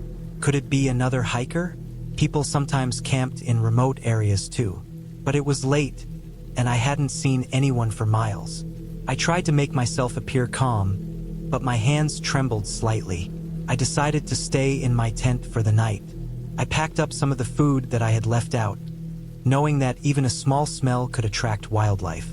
I crawled inside, zipped the tent, and sat against the back wall, listening. The sounds continued, moving around the clearing, circling perhaps. I could hear soft steps on dry leaves, a branch snapping once, twice, then silence. Then it would start again. Sleep was impossible. My mind ran through every scenario. What if someone was watching me? What if it was an animal but something larger than a deer? My mind tried to rationalize it, but each time I convinced myself it was nothing. I heard the noise again, closer. I stayed as quiet as possible, holding my breath when I heard a snap right near the tent. My stomach tightened. I realized I had left the hatchet outside by mistake. The rest of the night stretched endlessly. Every sound felt amplified. The wind through the trees sounded like whispering voices. An owl hooted somewhere far off, and my heart jumped every time. My eyes scanned the dark corners of the tent, half expecting to see a shadow move. By dawn, I hadn't slept more than a few minutes at a time. I packed up quickly, trying not to make noise. The noises had stopped with the morning light, or maybe I just wasn't paying attention anymore. I told myself I would move to a different campsite, higher up, closer to the trail where I might have a better line of sight. The next day was exhausting. I moved quickly but carefully, staying alert. The trail was steep, more rugged than I remembered. My legs ached. My shoulders screamed from the backpack. I kept checking behind me, though I didn't see anything unusual. By mid-afternoon, I reached another clearing with a small, shallow stream. I decided this would be my second night. I set up the tent, built another small fire, and tried to relax. First, nothing happened. I thought perhaps the previous night was just my imagination, heightened by being alone in the dark. I had a small packet of instant soup and bread for dinner. I ate slowly, listening to the water moving gently over rocks. The wind rustled through the trees differently here, a softer sound. I felt safer. Then I heard it again, a deliberate footstep on a branch, not far from the clearing. It was slow, heavy. I froze. The firelight threw long shadows across the trees. I tried to convince myself it was a large animal, maybe a deer or a bear, but bears usually make more noise, their movement less deliberate. These steps were calculated, careful, measured.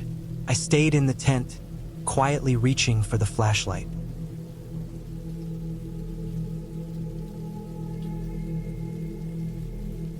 About an hour later, I heard it again, closer this time. A low rustling, almost deliberate, circling the clearing. My stomach tightened. I had read enough survival guides to know the difference between wind, deer, and larger predators. This was heavier, more controlled. I cautiously unzipped the tent slightly, peeking out. The fire had burned down to glowing embers. First, I saw nothing. Then, I noticed movement at the edge of the clearing, among the shadows of trees. A large figure, a bear, I realized, was sniffing around my campsite. My hands shook slightly as I held my flashlight, pointing it in the direction of the sound without turning it on, knowing light might provoke it. The bear was massive, its black fur blending with the darkness. It sniffed the ground, then lumbered closer, seemingly drawn by the scent of my food. I froze, every instinct screaming to stay still. My backpack was nearby, but moving could attract attention. I remembered the guide's advice. Never run, never turn your back. I quietly unwrapped some dry cloth, preparing to make noise if necessary.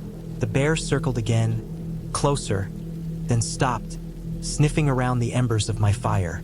I watched every movement, every twitch of its ears and nose. After what felt like hours, the bear lost interest.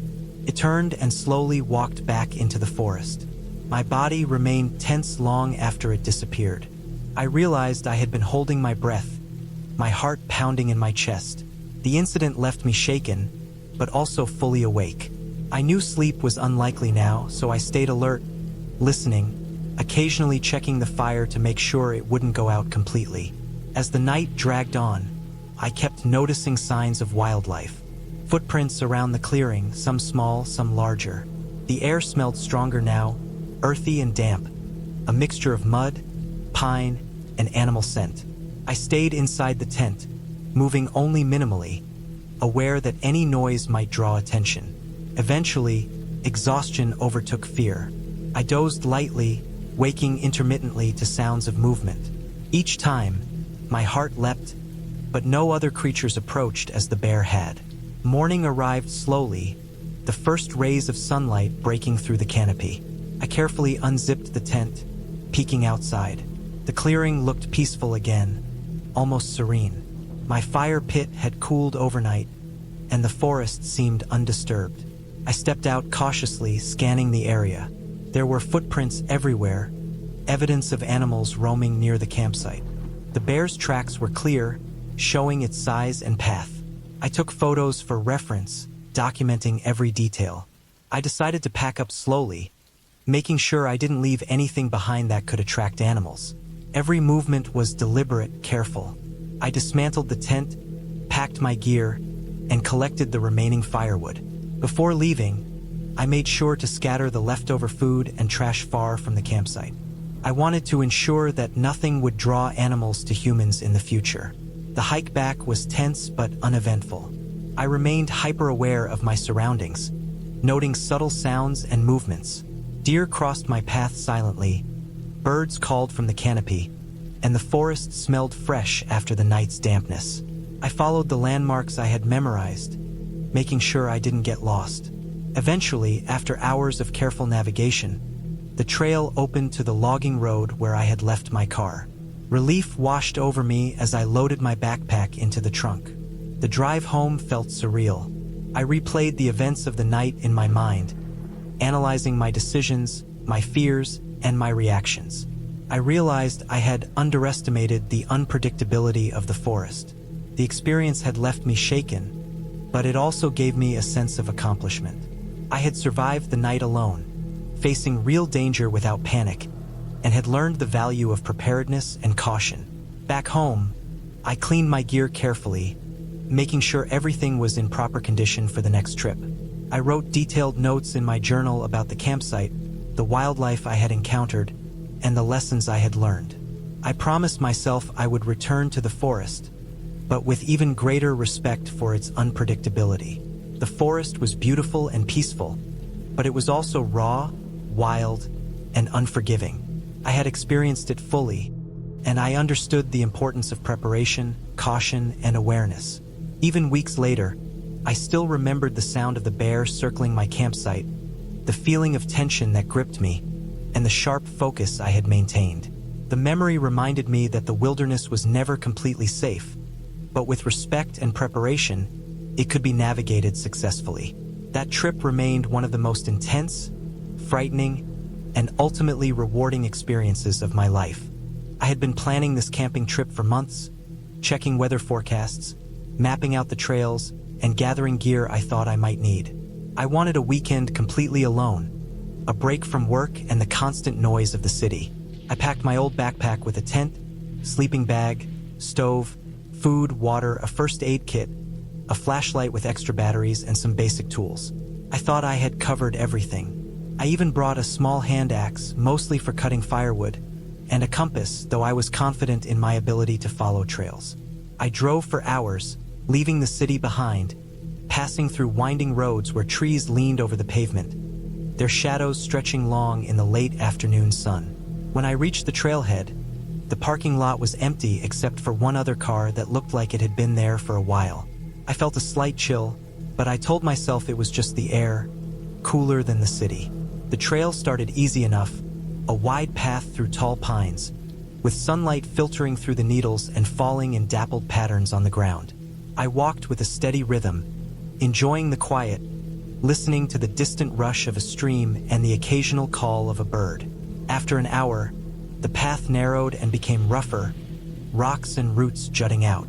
I was climbing steadily, gaining elevation, and the views behind me began to open, showing layers of forest stretching to the horizon. By late afternoon, I found a small clearing that seemed perfect for camping. It was flat, sheltered by a few stout pines and near a small creek. I set up my tent, hammered the stakes into the ground, and stacked some firewood I had gathered. I knew the nights here could get cold, so I made sure to have plenty of layers. I built a small fire, carefully arranging stones around it. The sun was low when I finished, casting long shadows across the clearing.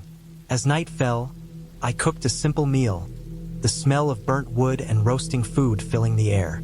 The forest around me darkened, and the sounds became sharper. The creek gurgled softly, insects hummed, and I could hear the rustle of small animals moving through underbrush. I had expected this, but now, sitting alone in the dark, it felt different. My heart beat a little faster, not from fear, but from awareness. Being out here, truly alone, made every sound feel amplified. I went to bed early, trying to sleep in the quiet. At first, I felt comfortable under my sleeping bag, the fire's glow dwindling outside my tent. But then I began to notice noises that didn't match the rhythm of the forest. At first, I thought it was the wind, the trees brushing against each other. Then there were snaps of twigs farther away, heavier and slower, like something large moving through the brush. I told myself it was probably a deer or some other animal, nothing dangerous. But the sound persisted. Hours passed, and I woke multiple times, straining to hear. I could hear the creak and the occasional rustle, but there was something else. A deliberate, slow crunching of leaves and twigs from deeper in the forest. It was too heavy to be a deer, too quiet for a human moving on the trail. I tried to calm myself, thinking maybe it was a bear, and I remembered the safety advice. Don't panic, stay in your tent, make noise if it comes close. I decided to check outside, thinking maybe I could spot whatever it was without putting myself in danger. I unzipped the tent slowly, and the night air hit me. The forest was black beyond the reach of my flashlight. The fire had burned down to embers, but they glowed faintly, casting flickering light. That's when I saw it. A pair of eyes, reflecting in the faint light, staring at me from about 30 feet away. My stomach dropped. The shape was massive, a bear. It didn't move much, just watched, sniffing the air.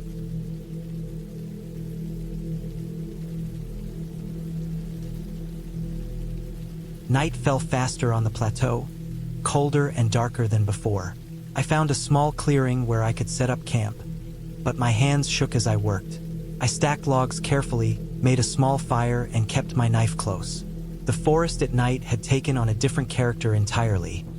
The sounds were sharper, every snapping twig echoing too loudly, every rustle amplified. I felt watched constantly, though I could see nothing beyond the circle of my firelight. My imagination tried to reassure me, but I could not ignore the sensation of being stalked.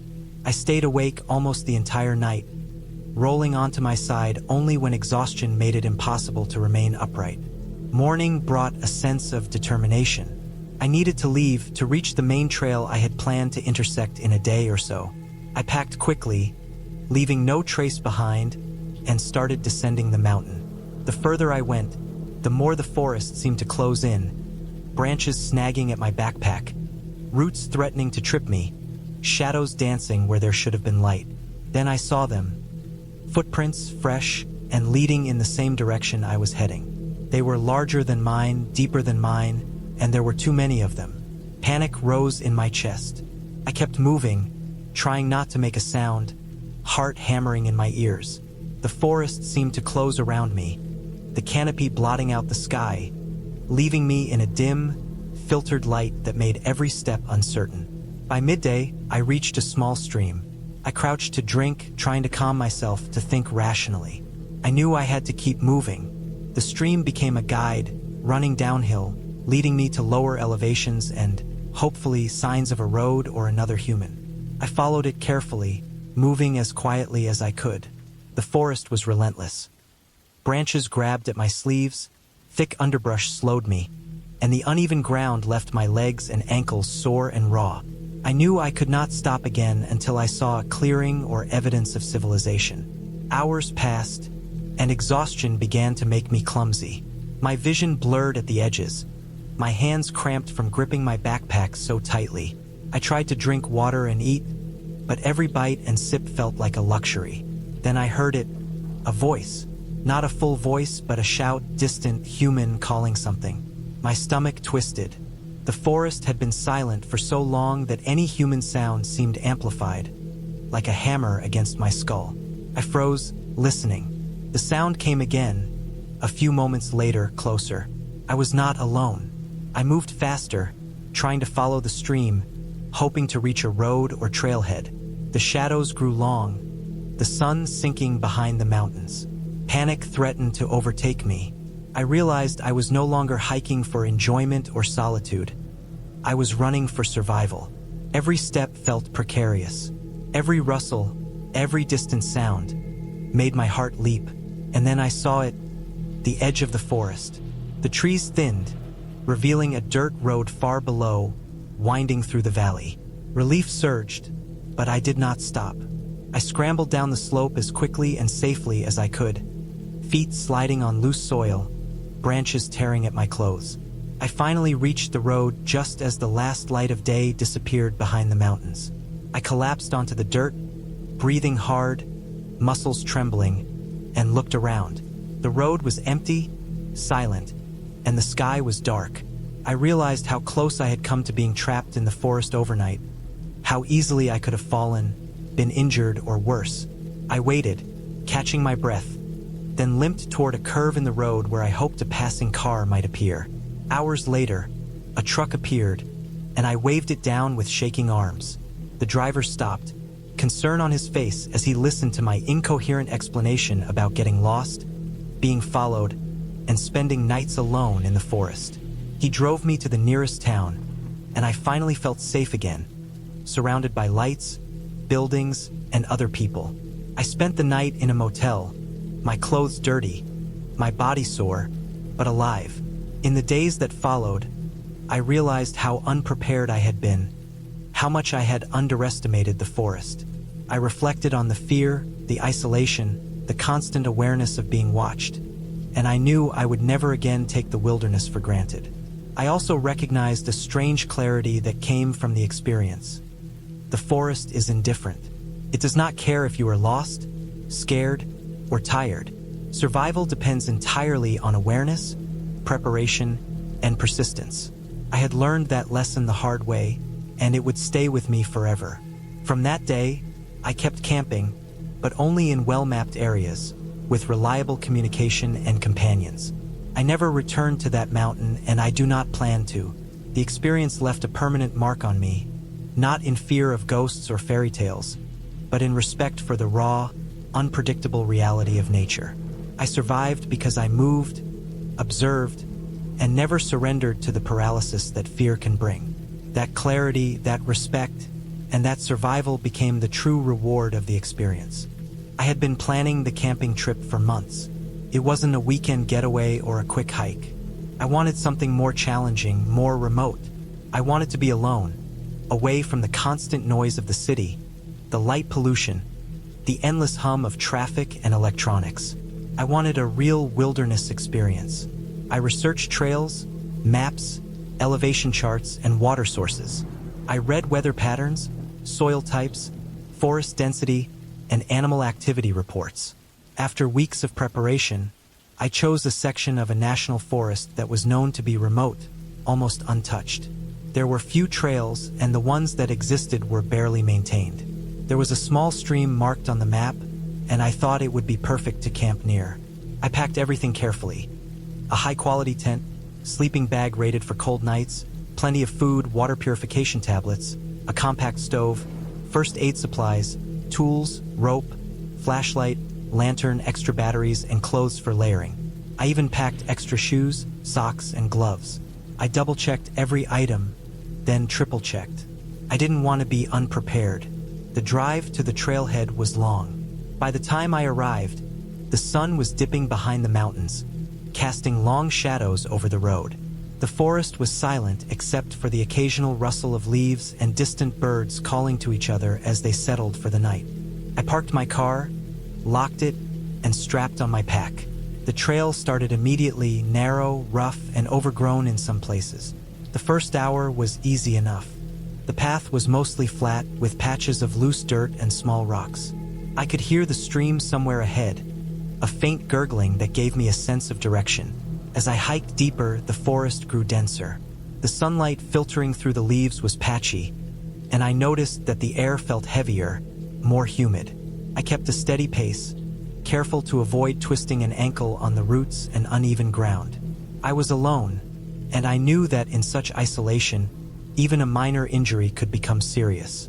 About 3 hours in, I reached a small clearing next to the stream. It was perfect.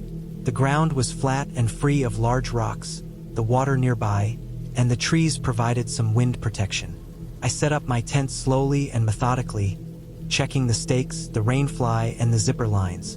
I wanted the setup to be perfect because this night was going to be long, and I couldn't afford mistakes. After the tent was secure, I unpacked some food and prepared a simple meal. I had a small stove and a pot, and I boiled water for soup and coffee. Eating in the open air, surrounded by dense trees and the sound of the stream, was peaceful. The sun finally disappeared completely, leaving only the faint glow of the sky.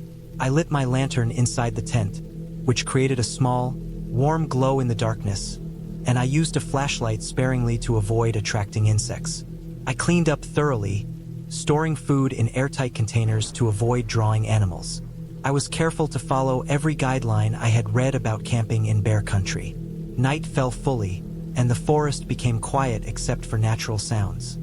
The occasional bird, insects, and the rustle of leaves in the wind.